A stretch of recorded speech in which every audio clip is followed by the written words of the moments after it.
Good morning. Welcome to the January 9th, 2020 Board of Mayor and Alderman meeting. I'll ask Vice Mayor Small to say the opening prayer and we'll get into our agenda. Let us pray. We thank you, O Lord, for coming into this day, and we thank you, O Lord, for allowing us to come to do the city's business once more. We ask, Lord, that you watch over these meetings and bring what you first in all that we decide and do for the city of Fayetteville. We ask that you go and protect those that are serving us today and helping us throughout the city. And it's in Jesus' name we pray. Amen. Amen. First item on our agenda is review of the 2019 work session minutes. Does anybody have any changes, corrections, deletions? If not, we'll go put those in the record. Next, we start with the exciting part of the portion, our 2019 audit review. Mr. Hancock is here from Putnam and Hancock to go over the most recent audit. Good morning. Thank you for the opportunity to give you the report on the annual audit. I've been told to keep my comments brief, that you have a pretty full agenda, so I'll try to do the best. And you have to listen to the numbers for just a few minutes here. But I think everybody has a hard copy of the annual audit in front of them. It's some light reading. If you're a fast reader, it's 137 pages that you can take a look at, and hopefully you've got it on your iPad as well. But just to summarize the audit, there's an index up front that tells you the report layout, starting out with the auditor's opinion, which is an unqualified opinion on the financial statements of the city. Then it follows up by the management's discussion and analysis section, and then the actual financial statements. There's a couple of pages. There's 2 pages up front, and actually I was adding it up. I think there's 11 pages of actual financial statements and then 63 pages of disclosures about those 11 pages. But at any rate, the financial statements, they have the business type look that's called the government fund statements, which is the statement of net position, which is a balance sheet, and then that statement is followed by a statement of changes or statement of activities, which is basically an income statement, and it's both of the government, which is the city of Fayetteville, and the schools, and its business or proprietary activities, which is FPU and the sanitation fund. So that's all sort of summarized on those 2 pages. That is followed by the actual government fund statements, the general funds and things of that sort that you have, and the activity or the business activities, which is FPU and their activities, and then the related footnotes. And then the notes just provide additional detailed information about the financial statements up front, what's in receivables, primarily property taxes and accounts receivable at the business level with the FPU. And then it gets into a summary of the debts that are out there. And then quite a bit, a lengthy disclosure about the pension obligation of the city and the schools and FPU, or the business type activities. And that is also followed by what they call OPEB, which is the post-employee benefits liability for retirees and the cost of health care after retirement. So quite a bit of notes right there. There's some supplementary information that follows that. Again, it's more information about the pension liability. It tracks it. Eventually, we're building up to a 10-year history on the liability, a historical history. I think we've got 4 years, maybe 5 in there, but eventually we'll build up to 10 years. It's just a requirement of the guidance that's out there. Same information for the post-employment benefits. All that is then followed by, some other financial schedules, which basically are the debt amortization schedules of the city. And they're really, that's really good to look at if you want to know. It's kind of like having your amortization schedule on your note receivables. It tells you what the principal balance is and the interest balance by fiscal year, by debt issue, whether it's bonds or capital notes or anything like that. So that's pretty interesting.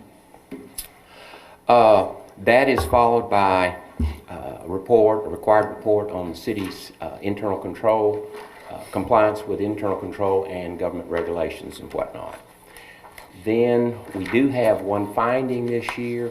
I think you're aware of this in the highway department, housing department. We had some last minute expenditures that came up for some repairs on a vehicle, and it didn't get a budget amendment to get it approved. So we had some expenditures that exceeded the revenues on that, and that's just a requirement that you have a finding on that. In the corrective action plan, you corrected it with the subsequent budget, and it's just one of those things that you have to report on to the comptroller, to the state. Okay, the next thing besides the report, there is in your iPad, and once you flip through the 137 pages, just trust me, it's in there. It should be. It's about a 3 or 4 page letter, and it's called Communications to Those That Are Responsible for Governance of the City. We have a separate hard copy of that letter. Oh, you have a separate? Under their agenda. Oh, okay, good. Might want to look at that. That right there is, outside of the audit, we as auditors are required to communicate to you certain things about the audit. As an overview of that, it talks about that you, as the governing board of the city, are responsible for the financial statements of the city. Our responsibility is to report on the fairness of those financial statements, that they're presented in accordance with generally accepted accounting principles. So that's just a clarity item in that letter. And then it's followed by if there were in the accounting estimates that would be in the financial statements. And primarily that relates to the allowance for uncollectible receivables, i.e. property taxes, receivables at the proprietary funds, that's an estimate. How collectible are those receivables? And then the other estimate that's in there is when you're purchasing capital assets, the depreciable life of those assets. If it's going to be 5 years, 10 years, 50 years, and that's just deemed to be an estimate because you really don't know the long life of those assets. And that's really, of course, we should put in there, but we haven't, the pension as well as the OPEB. You know, those two liabilities are both based on some actuarial guesses as to what that liability is. And one thing I'll point out to just in a minute, those guesses or estimates, they are just estimates and they are subject to change. And in connection, and I guess I'll jump to it, in connection with the city's change, it was changed, I believe, in January of 18, going to the Tennessee Consolidated Retirement System for the post-employment benefits, health insurance for the employees. That resulted in a restatement, if you will, of the city's beginning fund balance, and it reduced the liability that the city had on the books on a business basis approximately $1.5 million. So, and why? It's just the different nature of the plan in that when the city transferred their plan to the TCRS, you picked up that benefit just by the way that they are measuring those benefits and the way the types of benefits that are paid. So it resulted in $1.5 million going into the fund balance of the government-wide financial statements. We'll talk about that just a little bit more. Other things in that governance letter, corrected and uncorrected misstatements. There is an attachment. We had one uncorrected misstatement. It was immaterial. It's been deemed immaterial in prior years for the allocation to the sanitation fund for its pension liability, which was less than $5,000. No effect on the bottom line. It's reported in the general fund, the liability, as opposed to the sanitation fund. Correct? Other items, that we had no disagreements with management with regards to the reporting in the financial statements, and to our knowledge, management did not consult with other accountants or auditors regarding any reporting matters in the financial statements, and that we had no difficulties in the performance of the audit examination. So that's in the required communication. Now, I'm just kind of getting warmed up. Is everybody good with this so far? No, and we can, just to highlight a few major items in the financial statements. And if you went to page 7, and I hope the Finance Committee, to jump into it, at Finance Committee I suggested that it be passed along. If you don't want to read all 137 pages, pages 5 through 11 is management's discussion and analysis, and that's a really good summary of the balance sheet and the income statement for the government funds and for the business funds and what's going on. So that kind of gives you a brief executive summary, if you will. And on page 7 of that discussion and analysis, at the very top, that's a balance sheet. And you'll see other current assets, and you'll see a figure there of about $29 million compared to $19 million the year before. So it's a pretty big increase, about $10 million. And that's great. But what that's coming from, that big increase, if you recall, the city received a portion of the bond proceeds from the county in their school funding, and it was about $8.6 million of cash that came into to the schools, so from the county side. So that's part of that $10 million increase.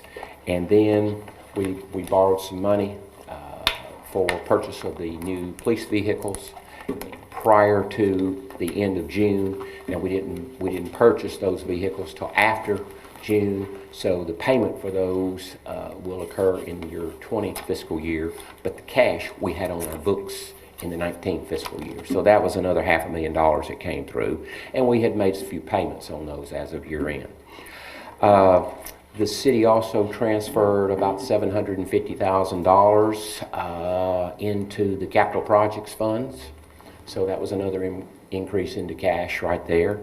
And then the schools themselves, their general fund cash increased about $460,000. So those are the numbers that said this is why cash went up.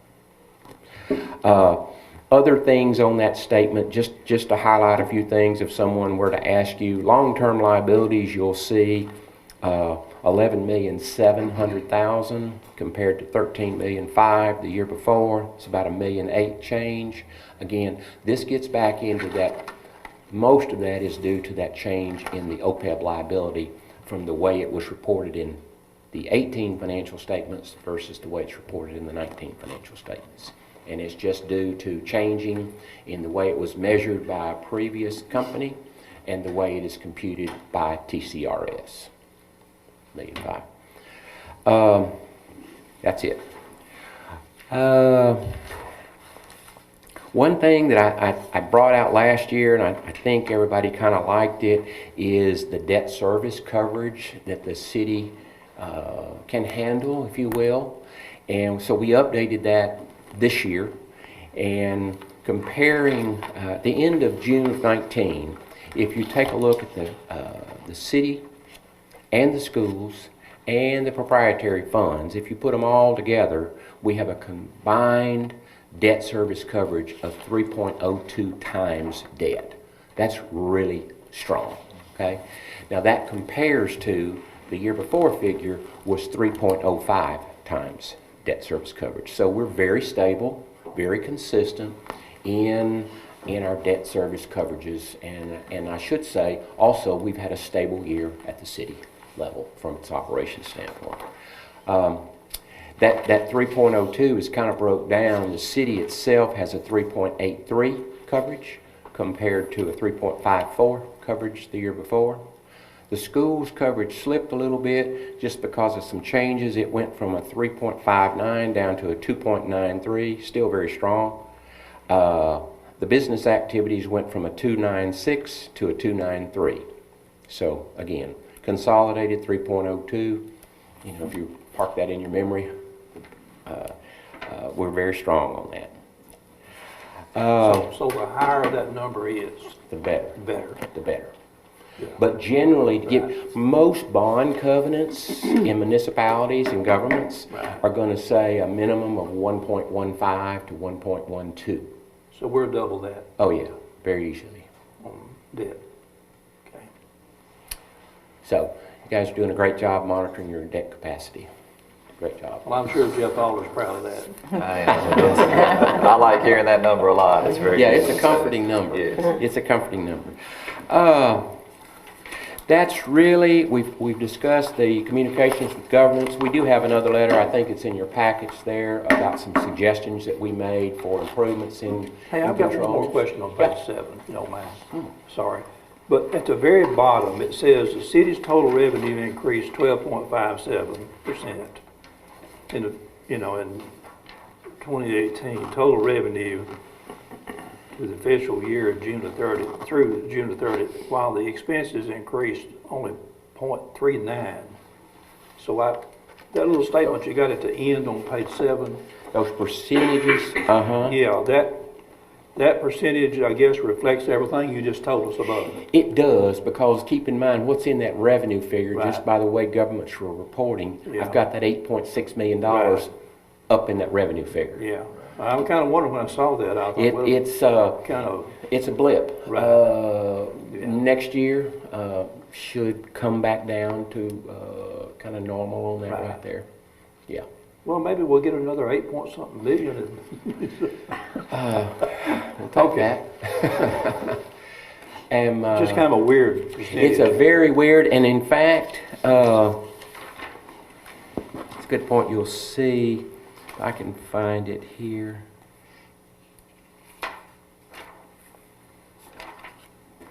Well, I have to go to the page, actual report. I don't see it, but it's a number that you'll say, wow, that looks strange. Let me see.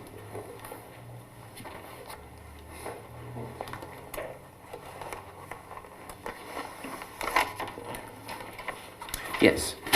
If you went to page 8 of that report in the management's discussion and analysis, and this is really a strange looking report. At the very top, and you look over in the far right column, column 9 for 2019 compared to 2018, the net cost of services, and you see down there under education, you see a bracketed amount of $5.6 million compared to 2.6 expense the year before, and you say, wow, that's a big change. But that, again, that is that money coming in on those bonds. Right. And how it's being, quote, that it's in the net cost. You can see the total cost is very consistent there, 13.3 versus 12.4. But when you net those bond proceeds coming in there, that's what causes that to look out of kilter. Well, what about the very top where general government? Well, 267, 870 versus 703 in 2018. right. That's a big number difference. On that right there, of course, that's that 500,000. Now, can you help me on that right there? I know what I want to say on that, but is it the cars, the vehicle note? We actually went up.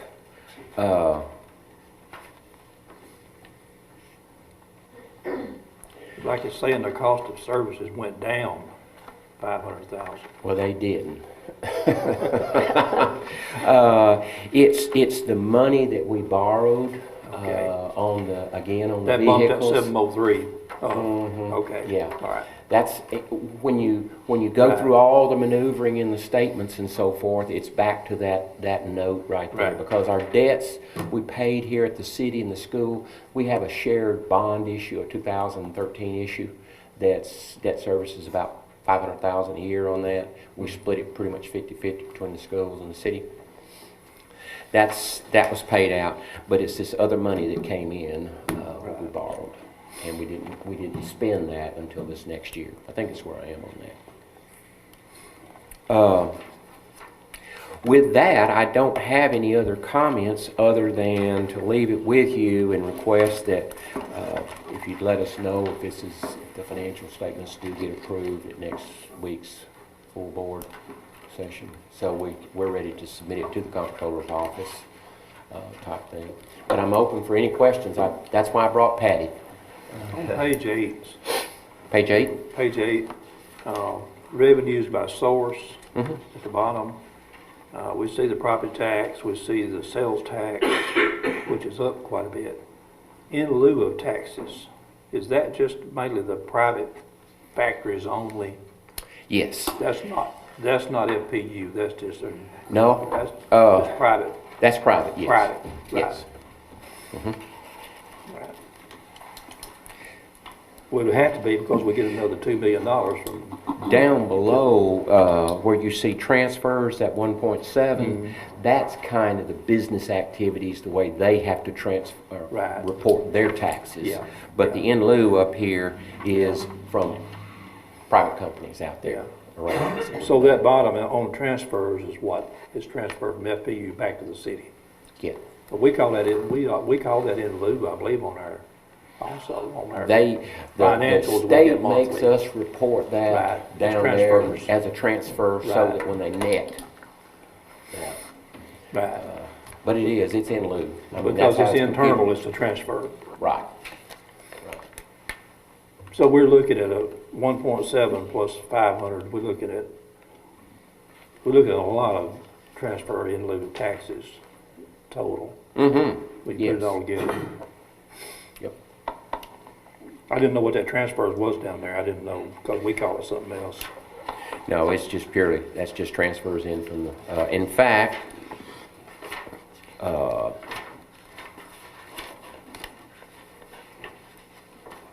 was going to give you another page reference here. If you were to go to page 18, which is the proprietary funds, which is FPU and the sanitation funds, down at the bottom, you'll see transfers out. Right. And it comes back to that 1.7, which comes over to the city side up there. And speaking what's coming next, I didn't touch on that, but for reporting items for the 20 year, they gave us a break in the leases reporting that we won't have to worry about putting all leases on the books until the year beginning, fiscal year beginning July 1st of 20. And what that means is we'll have to take a peek at everything that we lease, and where before you only had to put on your books your obligations for capital leases where you were really buying or financing a piece of equipment. Now all leases will have to go on the books. If you enter into an agreement previously referred to as an operating lease, where I'm going to lease this piece of equipment for 36 months and then you can take it back, I don't want it, I'm going to do something else. Now you have to go and measure that obligation for that 36-month period and record the liability and record an asset. Now this is on a business basis, okay, not at the government funds level, but on the business basis. And we'll have to book it as an asset, as a liability, and then let it roll off just like you're making payments on a note, just like a cap. So there really is no distinction anymore between a capital lease and an operating lease. That's the biggie coming out for the 2021 year. But for 20, we're not aware of anything new from a governmental funds reporting. Anybody else have any questions? Thank you. Appreciate it very much. Carry this on to Tuesday night. The next two items, I'm going to move to the end of the meeting. These are both about setting dates for mid-year budget review and strategic planning. Item D, D and E, swearing in Patrolman Lucas Steele and Aaron Jones. Police Chief, you have two officers we're going to swear in Tuesday night. Everything's ready. We'll move that to the meeting on Tuesday night. Department reports, Public Works, Mr. Plunkett. I don't know nothing, Mayor. I'm open out into the report, going to the report, Tuesday night. I didn't know if you had any other items aside from, everything caught up after the holidays as far as routes and everything? Call up Monday morning, yes, sir. All right, thank you. And one thing we do have is Vice Mayor Small, Alderman Bryan, who are on our Public Works Committee, myself, Scott Collins, we went up recently to TDOT and spoke with Deputy Director Paul Deggs of our William D. Jones STBG project. I'm going to let Mr. Collins explain the reason why we went and what we're trying to do in order to get our paving project, which we've been working on for going on 16, 17 years now, to a completion. Yes, sir. After a good meeting, productive meeting with Deputy Commissioner Deggs, he went over all of the TDOT funding mechanisms that could be used by municipalities. However, it all came down to, on this particular style of project, the only funding available is the Surface Transportation Block Grant, the money that the federal government allocates to TDOT, and then it trickles on down on a per capita basis to the municipalities. This project is going to cost just over $900,000, and we currently have available approximately $550,000. So Deputy Commissioner Deggs requested that if the board authorizes it, for the mayor to send a letter to him, and he would grant a request to allow us to use future funding obligations that the Federal Highway Administration will be sending to TDOT and they'll be sending to us. So we'll be obligating future STBG funds till approximately 2023. And it was explained in there, by the time the project started and went through about a year cycle and completion, that would reduce the 3 years to 2 years. There was also, we also had the engineer there. It was also explained that at the moment we could take what we have now and we could do the very minimum to fix the portion of this William D. Jones Road that needs to be fixed. But to make some elevation changes, to do it the right way so we wouldn't come back sooner rather than later, then we could approach this option. Yes, it will provide a much safer roadway. And that was the key point of this at the onset. And we'll need to take that to the board for action too. Correct. Yeah, so we would vote on authorizing a letter to Deputy Director Deggs. So I know that Alderman Bryant and Vice Mayor Small are in support of this. They've seen this through their committee. So if it's okay with the board, we'll move it to Tuesday. I'm all for it too. Yes. Okay. Police Department, we have 2 permits, Dr. Martin Luther King Jr. March, which is an annual event on January 20th, and Firecracker Chase, which a person reached out to me. There's a group that wants to bring back the Firecracker Chase, which I think would be great. That's a great event for our community. It brings a lot of people in from outside our community. And so they are putting that back together, where Run Lincoln County before was doing that event. Chief, I assume everything's in order on the permits? Yes, sir. Everything's in order on the permit. Okay, so it's okay with the board. We'll carry that to Tuesday to officially. Fire Department, Chief Baldwin, we have 2 resolutions, Resolution 2002 and 2003, both recognizing of children who alerted and saved a family from a potential catastrophe or tragic situation on a structural fire recently. Yes, sir. So if you'll speak to that for me.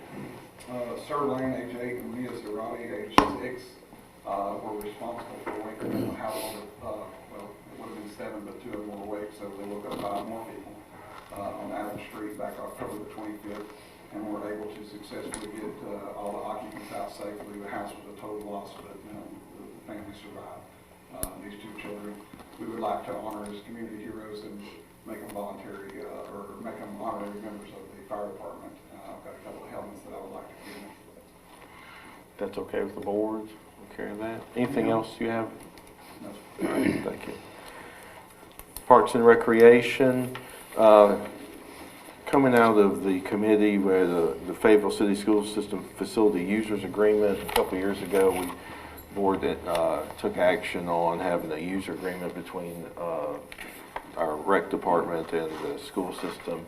They use certain ball fields during the year for their ball teams.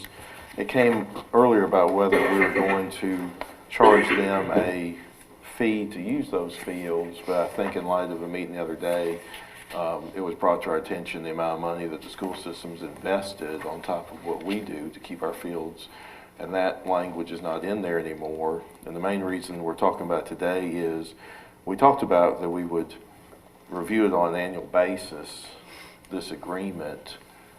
It's up to the board whether they want to do that or not, or whether we just have a standing agreement and we only act on it if any changes were needed going forward. Any thoughts? So we've taken out, I've attended some of the Parks and Recs meetings, so we've taken out, there's no cost to the school for the use of the parks, is that correct? That's correct. It was explained how much, I mean, so Mr. Perrin came from the school system, Yes. my understanding, and brought figures and It was around $20,000 that they've invested in the fields. it's on top of what we normally put into it. For what period? I mean, how long has the high school and the middle school been using the Well, parks? since 2011, 2010, 2011. Okay, so if you divide that by 8, that's basically kind of what they've been paying yearly, but I just see it's a cost to the city to line the fields, to mow the fields, to drag the fields. I mean, you're looking at 9 sports here that use those fields on a pretty heavy basis, you know, and we're going to bear all the cost. You know, is that a one-time fee that the city schools paid? Or you know, in the future are they going to be charged? All other schools that I know of, they have to pay for their sporting events and the maintenance of their fields and stuff like that. And so I feel like that the school should have to pay something for usage. I was under the understanding that they were going to continue to help make improvements as needed. Like they've done some fence repairs and redone the soccer fields, and so as long as we kept coming to them and if we needed help doing things and they had the money that allowed it, that is my understanding of it Yeah, all. But it's not in here. It's not in this agreement. I don't think Yeah, there I needs don't to think be it a was before plan. either, Chris, correct? That's correct. They just, I mean, before when they've done fence repairs, have you just went to them or how's that kind of work? It has. They've contacted me about some different things they wanted to do or whatnot, and they've got to get my approval, and whatever they do, improvements or whatever, is actually a donation to the city. I mean, it's not anything, it's not theirs. Right. So if they come down to build something or whatever, they're donating that to the city. And there was mention of locking the gates for a period of time, but that is not an option, right? I mean, the park has to remain open because it is a public park. That's the way I like it, yes ma'am. Okay. But that's not stated in here either, but there's nothing about them closing it, right? Okay. Well, I'll use an example. My understanding, so let's take baseball for an example. So let's take Don Davidson Park.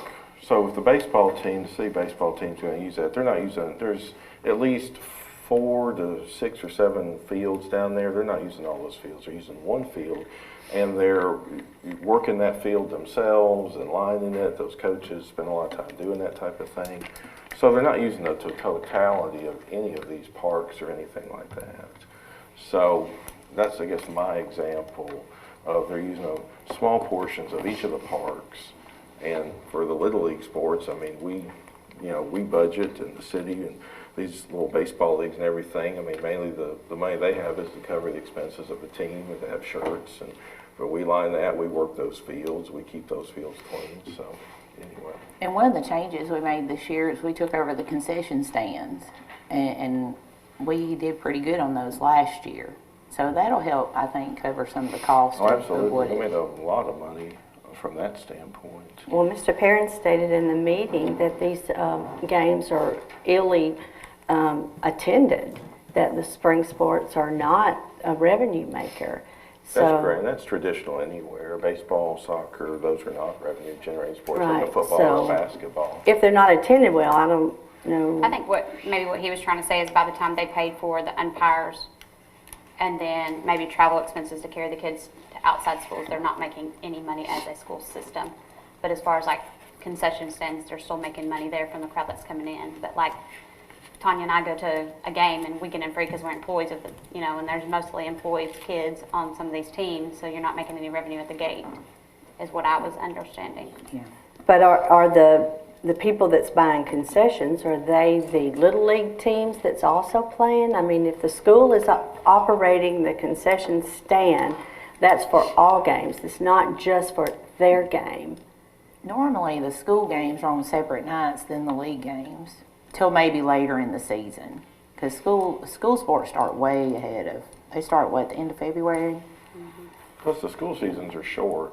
I mean, the number of games is very minimal of when they're actually using the fields. I mean, I don't know, a baseball team may play 10 or 14 games at home. A soccer schedule, they may play 4 or 5 games at home. They have a 10-game schedule.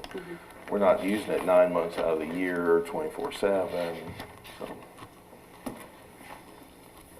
I just feel like that they should pay a usage fee. I mean, all other schools have to pay for their sports, so at their school. So that's my opinion. Okay. So, Mr. Collins, is there anything? So, what are we approving Tuesday night? Just the The language will remain the same as the previous agreement, and this agreement will be renewed automatically unless one party or the other submits 30 days prior in writing a need for a change. And also there is a clause in here that under item N, that any excess money generated by the schools, the money will be put back to improve the park facilities or put back into the program themselves.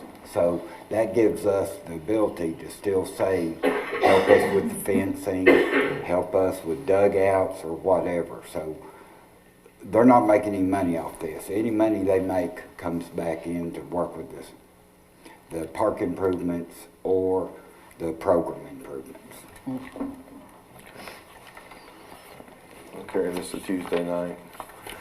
Planning and codes, Ms. Gentry, beautification banners for downtown. Mayor, if it's okay, I would like Lennis to, she's Sure. been heading up this project. Ms. Vaughn will come up and speak to this.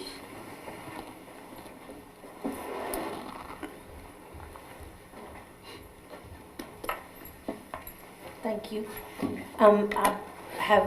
I hope you have those on your iPads, but I do have some hard copies of some additional choices that we can look at for the banners. With the 8 different selections on here, if somebody wants one of these, I'll be glad to pass those around. There will be no change in the money as we discussed in committee and in finance. All of those banners, they have agreed to give us at the same price for the 50. I did want to show you, these are what we had prior to the Christmas banners. And just wanted you to look at these. And then of course the size doubled, obviously. This one fell down and was run over down on South Main, but it's still in pretty good shape. Just wanted to give you an example of the difference. And Is the material different too, Lennis? It looks like... It is. This is fabric, Is that which one- is not as durable. That's what I was going to say. That's what they don't, and yeah, they recommend these, but these are more long-term. Okay. So, and of course, with the, the weather and elements, these tend to last longer for their, from their standpoint. So, if you would, you know, maybe decide which one, if we will go ahead and get those ordered by next week at some point, they will have those ready for us to put up when the winter banners come down.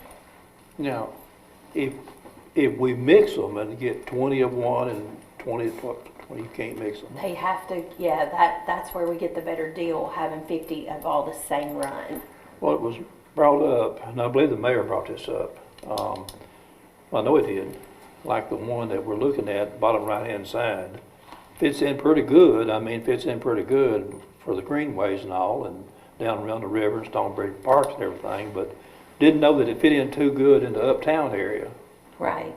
The one right above it might look pretty good around the uptown area because it does show buildings in the city of Fayettville, but that's kind of what we kind of talked about. If we could get, you know, for different parts of town. Right. Like if this don't fit too good in the downtown area, maybe we could get different, you know, so many of one, so many of the other. Board might be willing to pay the difference. Right. If that's the route you wanted to go, you know. I hope that was kind of my thoughts too, Mr. Yeah. Bryant, that we would right now go ahead and purchase these because of the good price that we're going to get and the amount of money that would actually have to spend, you know, at this point to get and as a general consensus of everyone I've spoken with, they really like the 1-2 above with the buildings on there. Right. That's kind of, I guess, you know, aside of the one with the river, greenway, the trees. But you're not recommending right now to do half and half. No, because I really would like, and I think our committee, the ECD team, would like to wait until we get our downtown master plan reveal and our branding initiative reveal coming forward, and then do specific. They have them specific for farmers market. We can actually do our own artwork for Camp Blunt, the Greenway project, and be able to put different banners around the city, have some that are more significant of the downtown, and then those that would be different in the different areas where the different projects are. Well, that's what I would like to do, but I'm just wondering, why would we go ahead and buy 50 of these that don't fit in all over town? Why not wait? That's what I was wondering too. The money will be available till what, June? Mm-hmm. And we meet with them on the 24th. I mean, that's kind of where I was, you know, mentioned the other day. Would we want to wait? I mean, the winter banners that are up there now, I think are appropriate all the way through the end of February. I don't know what everybody else thinks, because they're snowflakes, they're blue.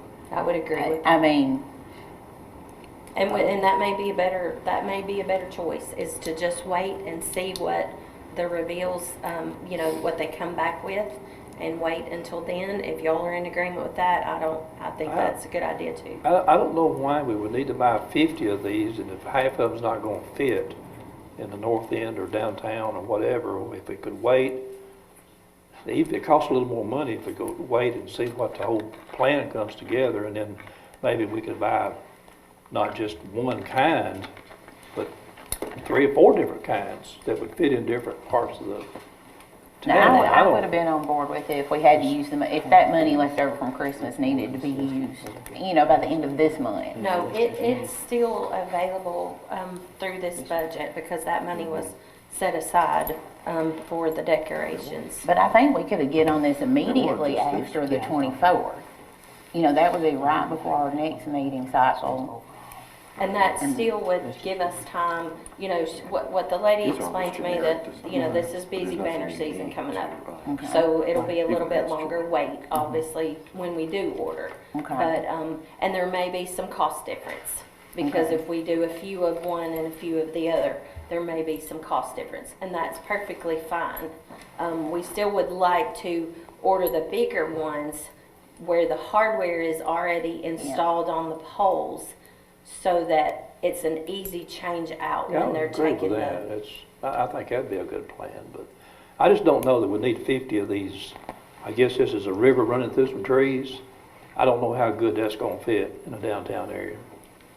Well, Alderman, Mayor, if I may, I may have a design that fit across the city and across the state. Don't do it. Oh, Don't do it. I knew that was Wow. coming. Anybody want to make a motion? We send him home today. Let him come back tomorrow.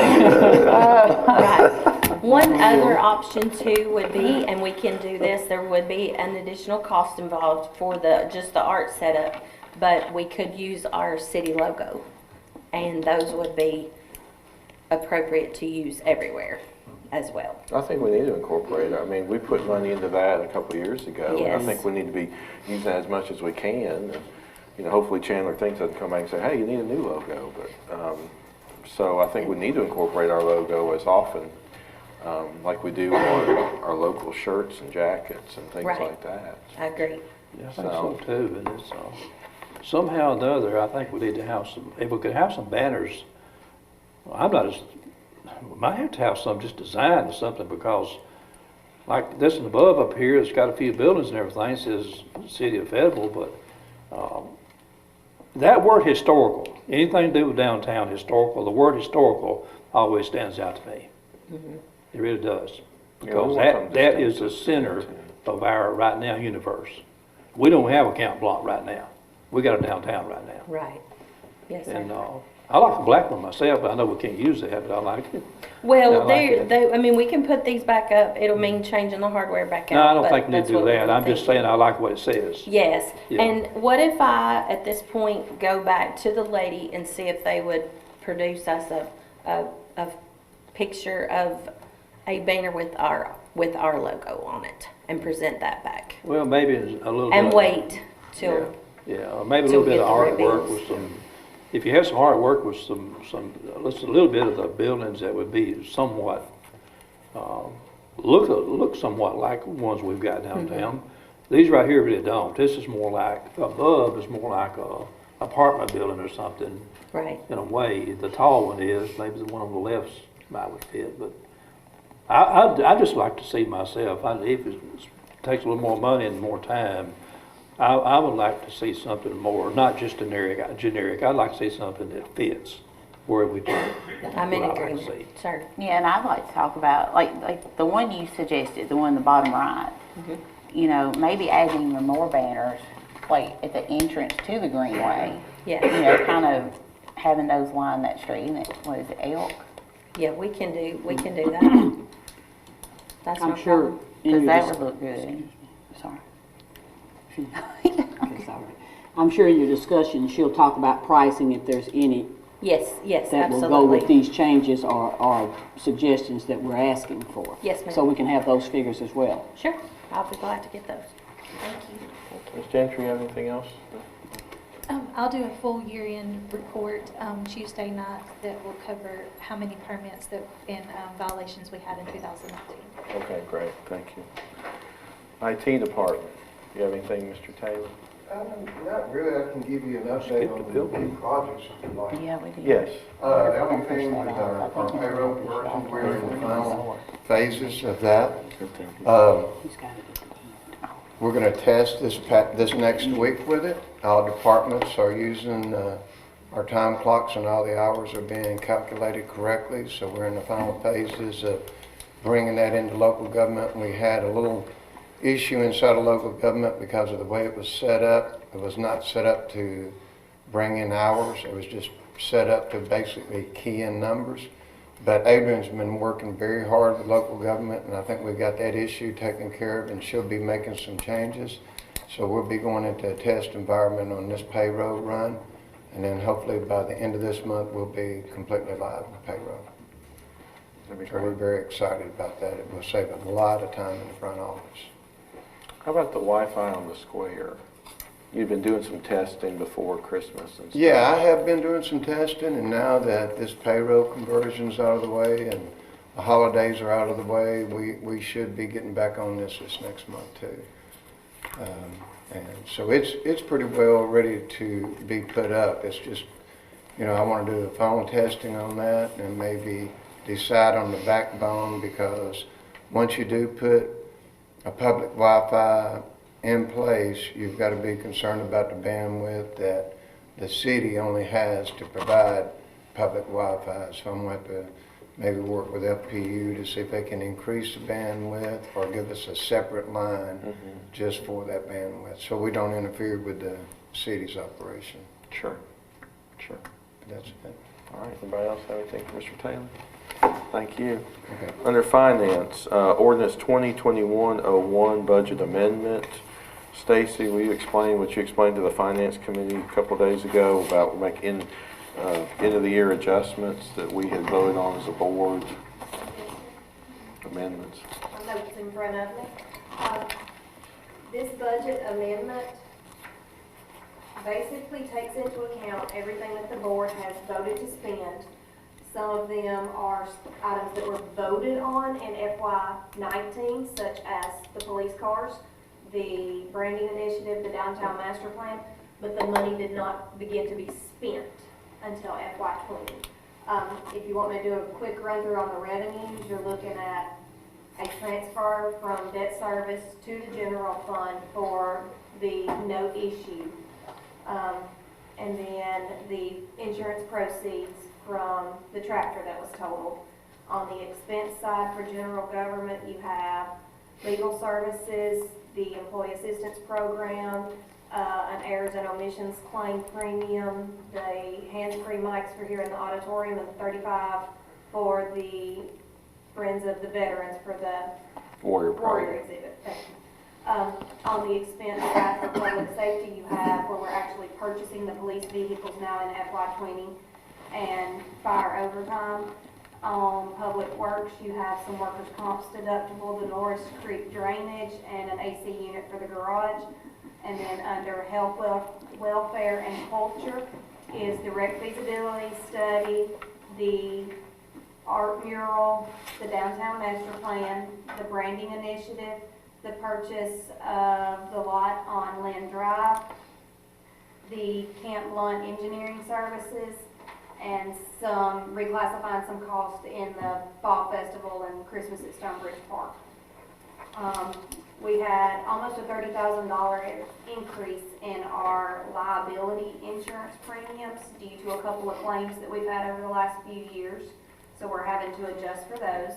Under the drug fund, we have the Forensics Academy and the Drug Dog. And then on the capital projects side, we have the roof for Kiwanis Park that was budgeted in 19, but the expenses didn't actually get till 20.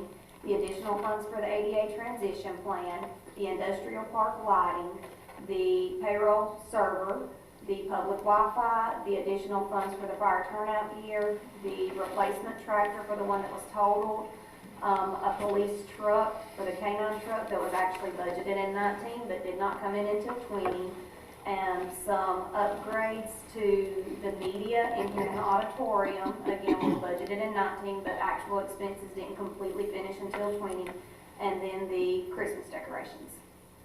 So basically all these are, the only thing we're adjusting for is items that the board has already voted to spend this money. We're just getting the budget caught up now. Everybody's okay, we'll move this to Tuesday night. Item 2, R201, resolution to increase spending limit. It was discussed in finance, mainly I think out of public works, about anything over $500 has to go out to bid, and by increasing that limit to 500 to 1,000 due to increasing cost expenditures on quotes and estimates. Mr. Collins, you speak to this for a second. Yes, sir. Most municipalities, the $500 spending limit is so antiquated. I've contacted several of my colleagues, and everybody's increasing it to 1,000 and beyond. But the Finance Committee is recommending, or excuse me, I wasn't at the meeting, so I can't speak to that. But it is recommended that $1,000 be a more better average for our department heads, just to cut down on time and red tape. And Finance was in agreement on that as well. So Yeah, correct. Yeah. If that's okay with the board, we'll move that to Tuesday, vote on. Number 3, Mr. Bryant wanted to talk about a freeze on new positions for 2021 budget. Yeah, and this is something that would be coming up in our strategic planning probably a month from now anyway. I mean, we would be looking at this anyway, so I just come on, bring it up early, get it out there in front of everybody where there's more people hearing everything. We've got somewhat of a unique situation this coming year. And if I get off on any of this, because I'm kind of talking off the top of my head here, the city is in good financial position. I think if you look at the audit and some of the comments that the auditor made, we've been very conservative, but we've been very good finances. And we got some things coming up that we're okay, we can cover, we've pre-planned for them, but a lot of these things that's coming up is not reoccurring.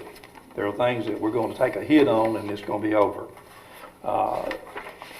And I'm not referring anything to do with any unfilled positions. I'm not talking about anything to do with any positions that needs to be filled that's already been budgeted for, because I know we've got several right now. Probably nothing like that. I'm not talking about any promotions within, nothing like that. Mainly I'm just kind of talking a little bit about new positions that would add new salaries, which would build up to be reoccurring. I don't know that this is a year coming up that we would need to be looking at that, and I'm going to give some of the reasons. If I get off here with Scott and Finance Director can kind of get me back on, because I'm just working off of memory mostly. There's no doubt that more than likely going into this coming year, with Goodman leaving, we're going to lose that personal property taxes. I mean, they pull that equipment out of there. That's over $100,000 a year. Only way that will come back is if other industries builds that back up, which I don't know whether they will or not. There's no doubt that we're going to take a hit on probably more than likely sales tax, because if you think about that kind of people being out of jobs and having to go different places and all, and even the people that was in here from other states working there was probably spending money here, so we need to be aware of that. I don't know of any way to calculate that. Not real worrisome. I think we can handle it. I think the board has put aside enough reserve funds that we can take care of this. We're going to get hit pretty hard. If I'm not mistaken, we've got one road project going on, and if we are able to complete that, which I believe it will be, we're going to have to do 20% of that. That's probably going to be a couple $100,000. We've got phase 2 coming up of the Greenway. I don't know what that's going to bid out at. It's not nowhere around bidding right now, is it, Scott? But it could be before next year. Yes, sir, it will be within the month. Now that's going to be well over, way over probably $1 million project, and I think we're going to have to do up 20% of that. So, you know, we're adding up here. What we're doing is we're really adding up, and we're building up some things that we're going to get hit with pretty hard. Are we prepared for that? Yes, we're prepared for it. I mean, we started preparing for it a few years ago, building our funds up and all. So that's not any big red flags. But what concerns me a little bit is, in this particular year, with all of that coming up that we know we're probably going to have to deal with, if we go adding reoccurring expenses, the expenses that goes on. I mean, if you look at the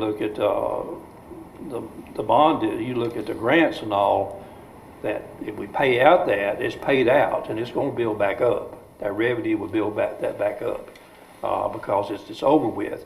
The personal property, we don't know about that because we don't know what kind of expansion we're going to have on industry and all. But the reoccurring expenses that could pile up on us if we start having a lot of new employees this year, or 1, 2, 3, 4, 5, whatever, that is reoccurring. That is something we're going to have. And I don't know that this is a year that we would want to take that on. Maybe a little after this year, after we get over the bump of what is going to hit us this year, this coming year or whatever. So I was almost certain that this was gonna probably come up in their strategic plan in a month from now anyway, but I'm hearing that there's already budget meetings taking place, already planning internally. So I just kinda wanted to just go ahead, it's gonna come up anyway, just go ahead and get that out in front of everybody. But this idea that I would be thinking about wouldn't have anything to do with filling positions that's vacant, wouldn't have anything to do with promotions, wouldn't have anything to do with that. I know we got one position that we want to be sure that if we ever do it, we want to be sure that, I think what the idea was on a tourism director, that we kind of put that off till after these 2 studies come in. I think that was going to be all internally, just from transferring some people around. So we want to be sure that we don't hinder anything like that at all. And since that was probably going to come up a little over a month from now anyway, I just felt like to just go ahead and bring it up right now for the rest of the board to be thinking about. That's my thoughts.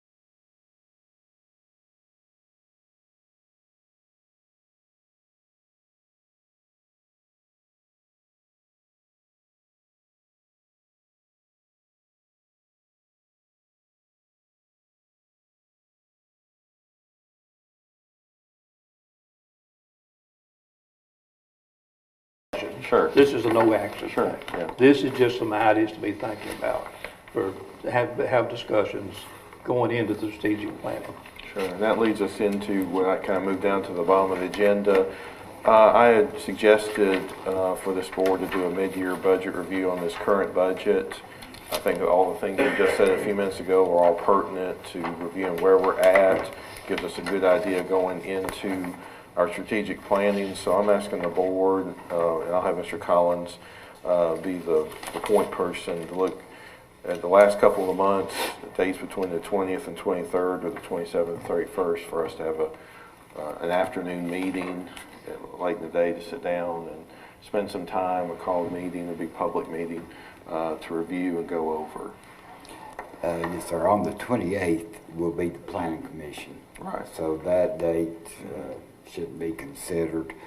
So the 27th, 30th, 31st is city-wise is all available. So it's whatever is most convenient for.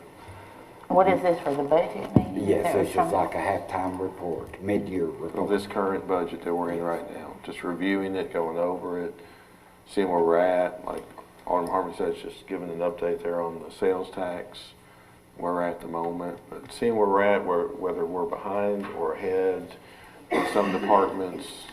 I think it's something good. I hope that if it's productive, we kind of install as an annual thing. It's not something that's been done before since I've been on the board, but I think it's very, very useful for us as a board each and every day. Mm-hmm. And I think I'm good on any of those days. What dates did you say? 27th, which is a Monday, 30th, which is a Thursday, or 31st, which is a Friday.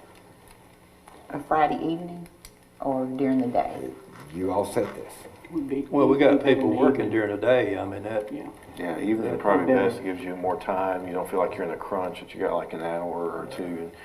So, I mean, just let's, I'd like the board to think about either the 27th or the 30th and get back with either Pam, maybe Pam be the best person to get back with, or the week before, if there's anything like the 20th or the 23rd or the 21st. Or the 24th, the branding initiative's coming in that day, right? The 21st is that's an internal meeting. On the 23rd, I will be in Nashville, and then 24th is the branding initiative. On Friday. Yeah. Yes. And is that during the day? Do you know the time on that one? Has that time been set? 1? No, sir. I think they were looking at, somewhere around 1 or 2. Would the 31st in the evening be an option? I'm just asking. I was What thinking day? more What day? the 30th. The 30th is on a Thursday. Okay. The 31st is a Friday. What goes on Thursdays? 30th is very attractive. I'd rather do I it don't Thursday think- than a Yeah. Friday Yeah. night. Okay, Thursday would be good with me too. I don't think I have anything the Thursday. What we will do, we'll send out a recommendation for Thursday, January 30th at 5 o'clock. And then if you all will just hit reply all, Pam and myself will lock it down.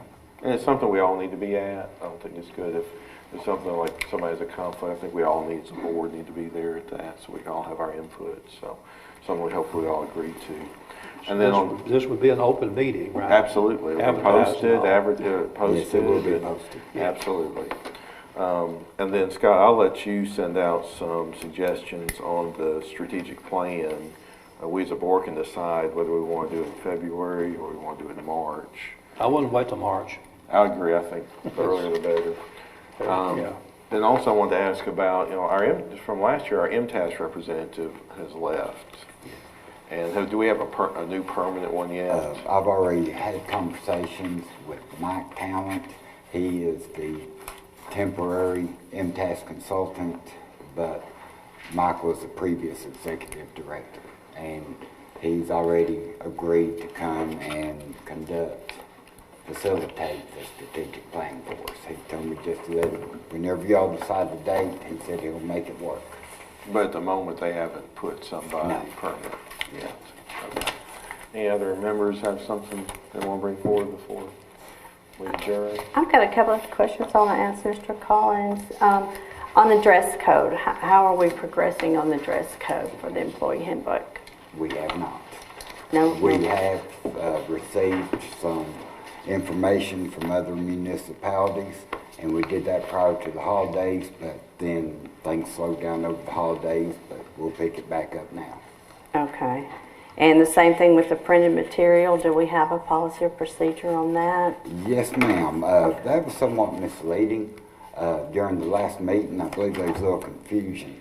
We have multiple policy books, and we have one here for administration that covers the entire city that's approximately that thick. Okay. Is that the one that we're provided, the city administration? Okay. It's just for internal. It's Okay. at the front desk at City Hall. Okay. And the only other thing I would like to ask Mr. Hill if we could go into executive session. I have a personnel issue that I would like to discuss with the board. Is it in litigation or threatened litigation? It's a possible liability of the city with legal matters. I'm fine with doing that. I'm not. It It doesn't have something to do If it with it. qualifies as being in litigation or If it is in threatened. litigation already, but not if it's a potential for litigation, I don't feel comfortable with it. This is a personnel issue, sounds like to me, whatever it is. I don't know what it is, but I mean, go ahead if you want to, but I'm not staying. And the reason I'm not is, if it's not, to me, if it's not already in litigation, if it's just a threat of being litigation, a threat is a threat. We get threats every day, pretty regular. I'm not sure that this meets the sunshine law. Whatever it is, I'm not sure about it. Mr. Hill, what's your interpretation? My understanding is we are allowed to discuss threatened litigation. So if it's an employee that has indicated, he or she is planning to sue us over something, but just the lawsuit hasn't been filed yet, it's my understanding we would be. I'm not sure what you're talking. Okay, it's not an employee threatening litigation, but it's a legal matter where the city could have potential lawsuits filed against them, and it's a personnel process that's. Okay. Is it something you and I could just discuss? Sure. And then see where we need to go from there? Because I'm completely. But I just feel like the full board needs to know what's going on. But we can discuss it, and then you can see if we can bring it to the board. Probably the best for the moment. We'll do that once you speak Mr. Hill, and Mr. Hill will advise the rest of us. Okay. All right. That's fine. We'll adjourn and meet on Tuesday.